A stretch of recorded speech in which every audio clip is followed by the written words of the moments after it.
And welcome to another episode of Experts Speak. I'm Michael DeLon. Today I'm talking with Dennis Meador. Dennis, thank you, sir, for hanging out with me for a little bit. Appreciate you having me on. Well, you are quite welcome. Dennis, it's going to be a great conversation. So Dennis runs a company called the Legal Podcast Network. So what they do is they help attorneys create a podcast, kind of like we do books. It's kind of all turnkey for them to set them up as experts in their market. And I can't wait to dive more into this because, well, Dennis, you know a little bit about me, but I love podcasting. Been in it for a number of years. I think it's a great platform. So let's just jump into the deep end. Tell me, Dennis, how in the world did you get doing what you're doing today? So, kind of a combination of two loves. So, I mean, we could go back super far, right? But I'll say this: I went to a unaccredited Bible Institute for Theology, which obviously leads to a career in marketing. That's the natural segue. Absolutely. Um, Through just seeing where the money was being made, I ended up into marketing and advertising, and I've been an entrepreneur since 14 years old. Yeah. I started my first LLC. I think I was about 20. I ended up being able to retire for 4 or 5 years into Eastern Europe and semi-retire, I guess you could say. I ran my business from afar. And then early 2000s, I kind of saw the writing on the wall of paper marketing, which is what I had been in, maps, magnets, posters, just what I called conceptual advertising. And I saw everything's going online, and somebody recruited me into selling digital marketing to attorneys.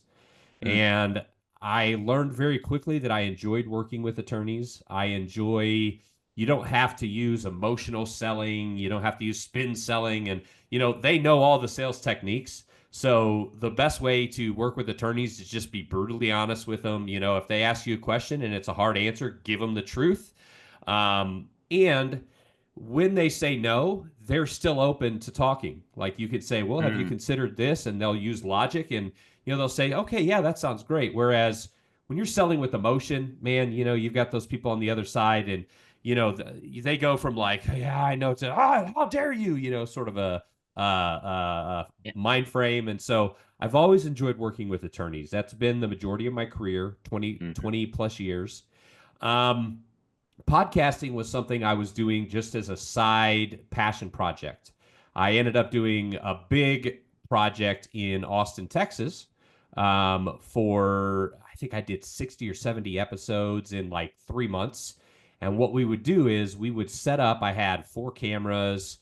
I had two audio guys. I had a co-host. I had I don't know what they call them, but like a gopher type person that was there helping, and we would just have in like musicians, artists, entrepreneurs, chefs, influencers, and it was called ATXAF, if you kind of remember what that AF stands for. And really enjoyed it. Spent a lot of money, made none, but that was okay. It was a passion project. And then here I had a partnership with an individual, and this coincided with that other podcast I made as well, where we had a SEO agency, and also did very similar to you, but just for attorneys, what we call a Speak a Book program.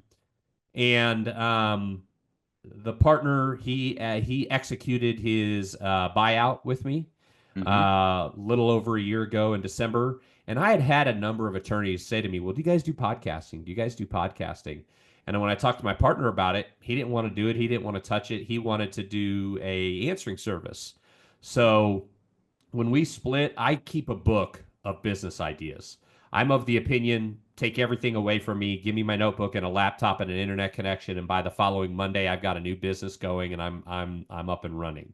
Yep. So kind of did that, launched the Legal Podcast Network, and we're coming on. I mean, really officially, we launched the 1st of May because I got married at the end of April. So we were Okay. doing things like building the site and things like that, but really launched the 1st of May last year, and we're approaching 100 clients. We've got 25, nearing 30 people on the team.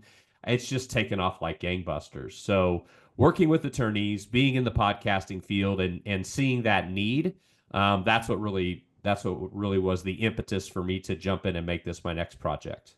That's awesome. Love that background. Love that story. And I love your book of ideas because that's how entrepreneurs function, right? It's just like, yeah, take it Yeah. away. It's no big deal. There's so much need for what we do in our thinking. So, all right, let's dive in because I know, there are attorneys out there who've thought about it, and the hurdles are so high sometimes because they don't have the sound guys. They don't look good. They don't even many times know what they're going to say.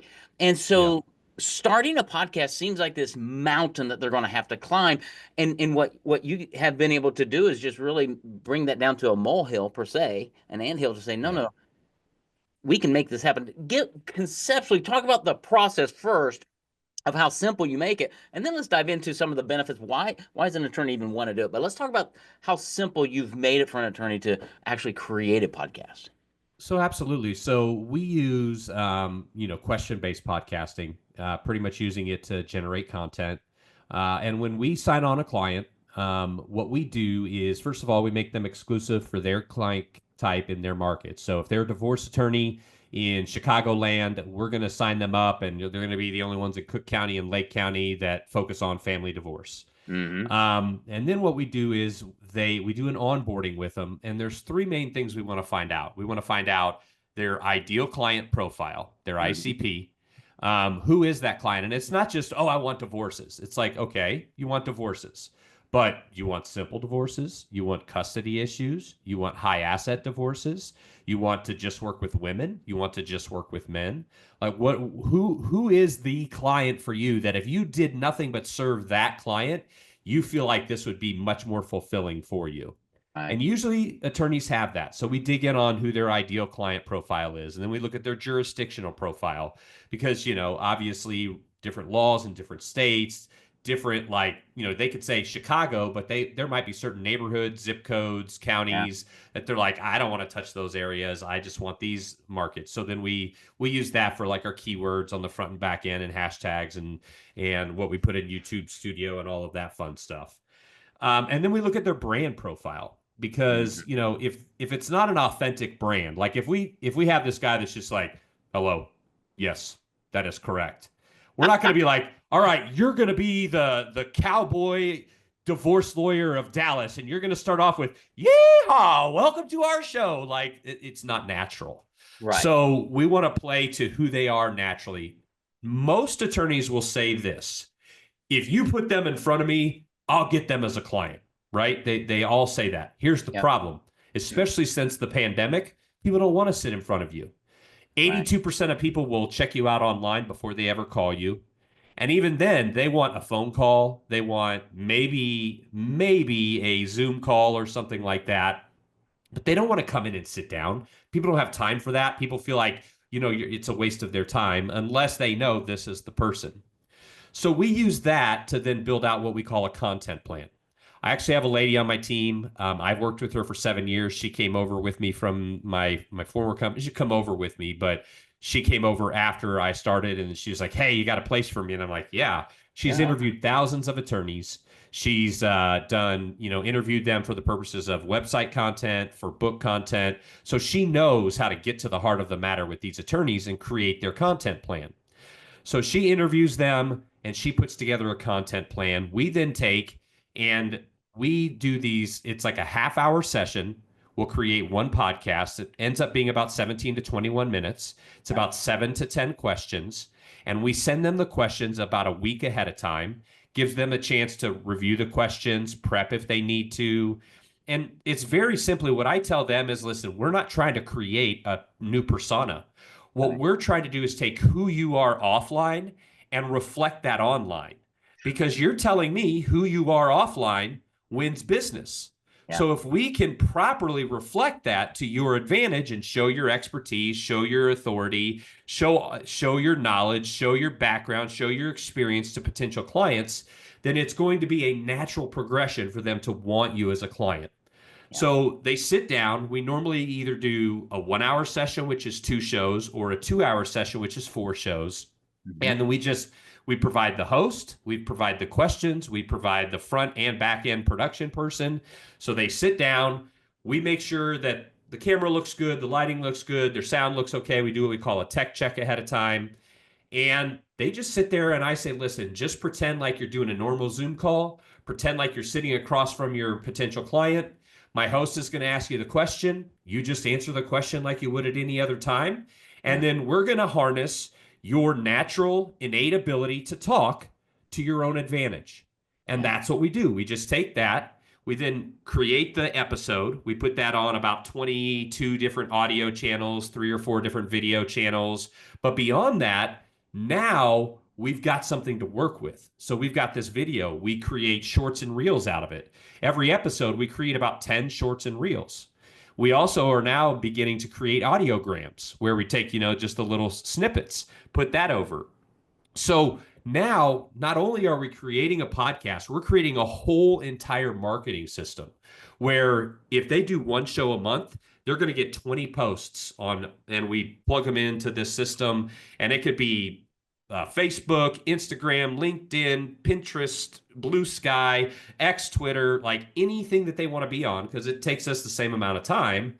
We can just start blasting all of this great content out for them. And it's 30 minutes of their time, 20 minutes of them talking.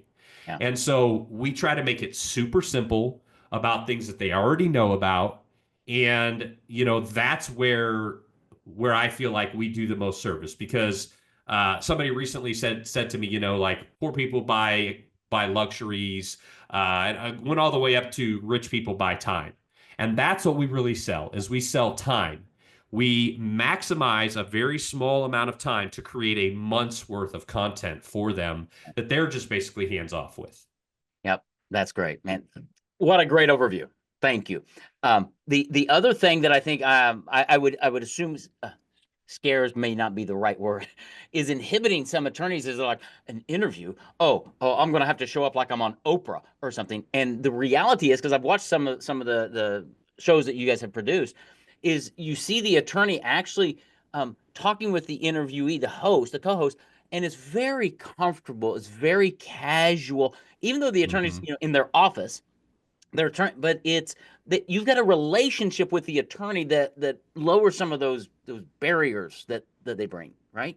Well, I've got a great team. Our main podcast host, Kevin, which we have several others, but they all come to us with tremendous backgrounds. They've been interviewing, podcasting for 7-10 years. Kevin is a full-time podcast host. The majority of his podcasts he does with us, has a few of his own, has a few that he helps with, but he's a full-time podcast host. And then even our people that are coming to us that are our backup hosts, that we're trying to grow our host stable. We make sure that they're comfortable on camera. They have the background. They know how to put people at ease. It's not just, grab somebody off the street. Hey, ask these questions. We really try to put the right people in the right place. Yeah. And so, like, I know myself, I'm too like, hey, yeah, that's like I probably wouldn't be the greatest host for attorneys who are just trying to convey information. But that's why you find the right people. Absolutely. Okay, so we just talked about the process. Super easy process, 30 minutes, an hour, one time a month, and you've got this month's worth of content. Let's talk about the value of podcasting. And I love the stat that you threw in there. Is like, and I forget that 89% of people research you online. They want to 82, yeah. 82. The phrase that I use a lot is, we help you build trust before you meet with somebody. And I think podcasting is a phenomenal way for people to get to know you. Talk a little bit about the value of that versus the the pay-per-click and this stuff. Well, I need the case, I need the call. They call me now, I got to close them now. Versus, you're my guy when the day comes. Absolutely. So I think that the most important thing to understand is, like, first of all, our client profile is a 1 to 10 law firm. We're not trying to get the big law firms. We have people in our space that charge, $5,000-$8,000 a month for what they do. If I told you what we charge hundreds per month, not thousands. That's what we tell our clients. There you go. And so they can do 1 show a month, 2 shows a month, or even 4 shows a month, or you'd say a weekly show. But with the attorneys, like, circle back to the question. I think I let myself building trust before you meet. Yes. Absolutely. So one of the advantages to the content stack that we do, we built them a YouTube channel. And we also create these shorts and reels. We put the reels and the shorts on YouTube, and then we put the full episodes on YouTube. There's a couple reasons for that. One is everybody wants to be a YouTube star nowadays, but beyond that, and more importantly, YouTube's owned by Google. Yep. And so we use question-based search to build trust. So you think of the difference between like a divorce attorney. So if I'm a divorce attorney and I show up for Divorce Lawyers Chicago, well, guess what else shows up on that front page? Every other divorce lawyer in Chicago, as well as directories with hundreds of other. And so now I've become a commoditized service. So the only difference really to the end user when they're just looking down a list of attorneys is the cost. So a lot of attorneys, and they express this quite often, they'll be like, yeah, the first question I get is, how much does it cost? How much, what are your rates? We want to flip that dynamic. We want to position them as that authority. So we have them answering question-based searches. So for example, somebody says, I'm a divorce attorney in Chicago. I want to do more high asset divorces. So we might do a session on, like different types of high-end assets and what might happen to them during a divorce. So what happens to a second home during a divorce? A lot of people, there's two different ways that people search. There's the generic way, lawyer near me, divorce attorney Chicago.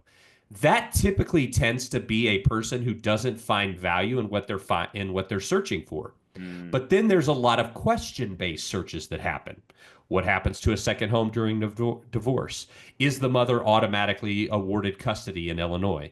Things like that. So when they look that up, not as many attorneys are fighting for that space, and they answer it with a video, a page on their website, maybe a whole podcast for 20 minutes.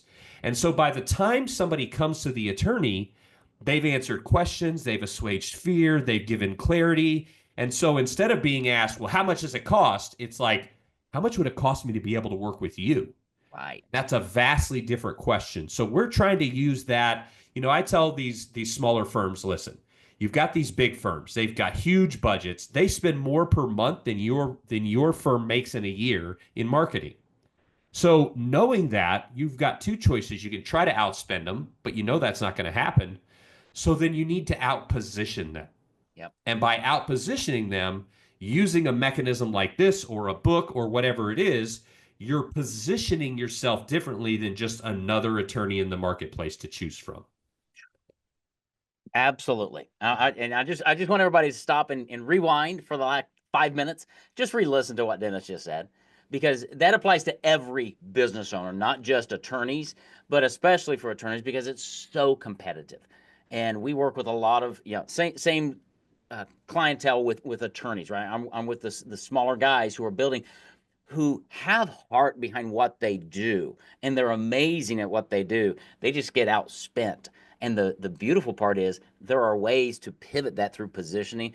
And I think the thing I love about podcasting, and you can probably speak into this, Dennis, is somebody maybe gets that second home podcast. They see that on Google, they listen to that, and then they think, well, I wonder what other questions they have. And so they'll almost binge a podcast before they ever call the attorney. And so they're coming in, dare I say, better educated. You've answered a lot of their questions. Now it's not, can you help me? But here's my situation, and I already know you probably know all the answers. So I just want to talk with you, because it's a matter of the client's time. They don't want to waste time. They're vetting the expert before they ever make that connection for a phone call, a Zoom, or whatever it is. Do you find that? Exactly. Absolutely. Absolutely. And that's pretty much the whole purpose of our program, is just, hey, let's utilize your time to the best, to the best of its ability. And then let's pre-sell the right clients, speak to the right issues before they ever even walk in the door. So you're only talking to people that fit your ideal profile, that you're pretty much pre-sold on. And now you're just like, so there's so many different ways we're helping these attorneys, because they have a better client profile. So what does that mean? Usually more money. Yes. They have a higher conversion rate because the people that are coming to them are pre-sold, and they're not just buying based on money. So now they're saving even more time.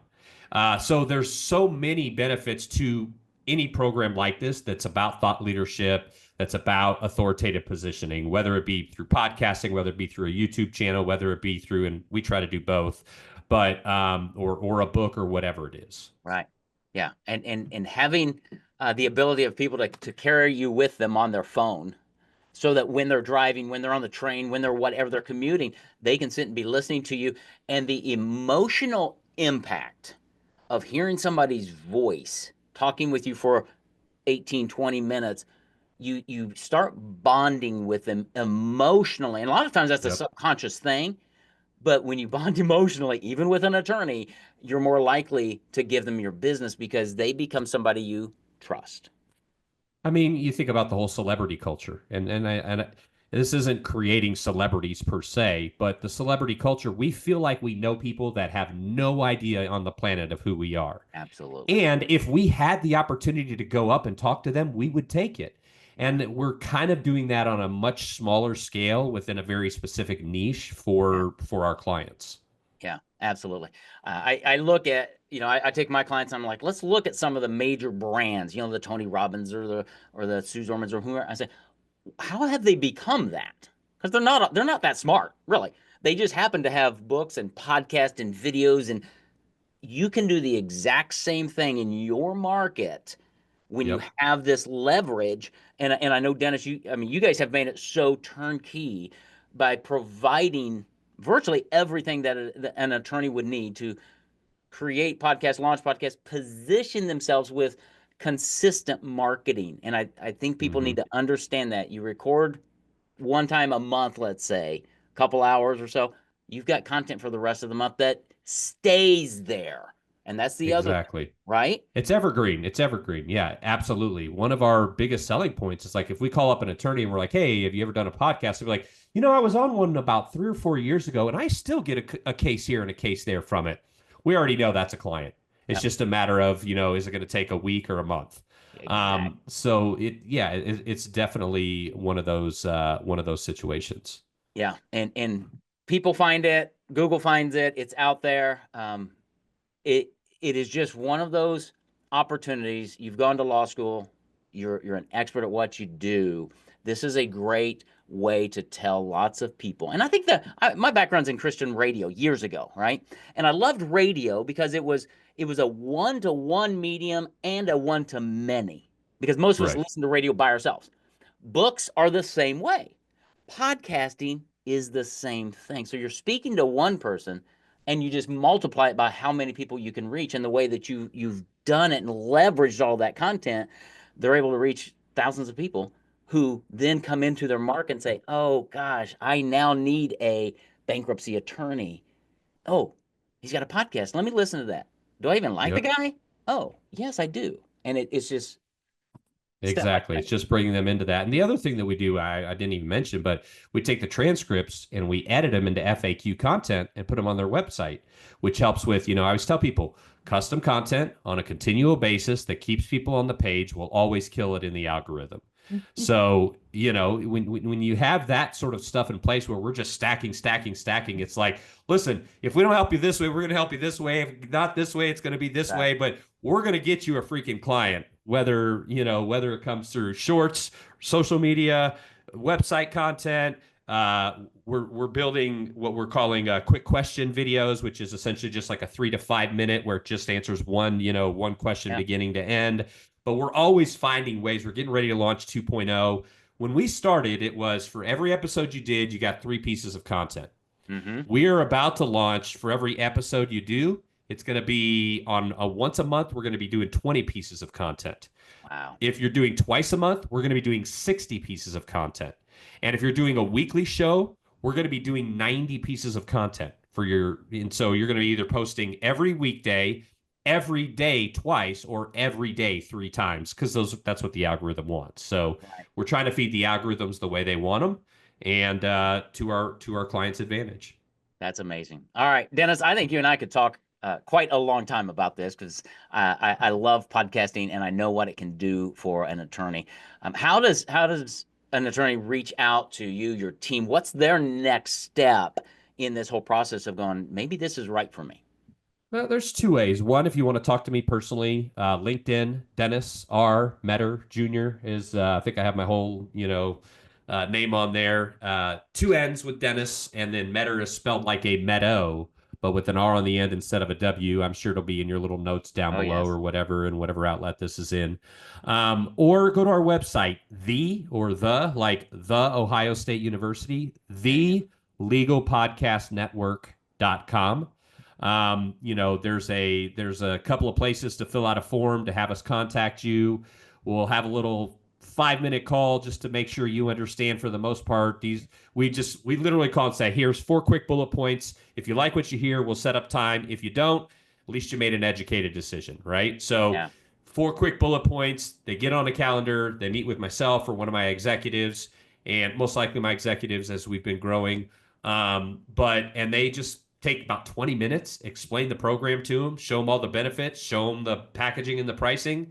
And about 70% of the time they say, let's do this. Yeah. So that's the best way to reach us. Awesome. I'm going to grab those. I'll have those in the show notes because I want more attorneys doing podcasts because I know the value of it. And then you've just taken podcasting to just that whole next level because it's really content creation, taking iterating that podcast into dozens and dozens of different ways, platforms, so that it's all part of the positioning. You take all of that, now you're in a position to compete against those big Goliaths in your own market, and Dennis and his team can make it happen in like an hour a month. It's really just shocking. So, Dennis, man, thanks for being my guest and sharing with me Absolutely. and my audience. But thanks for doing what you do because there's a great need for it with somebody with that background, that expertise, who understands how to do it and leverage time on every aspect. So, thanks for doing that, brother. Thanks for having me.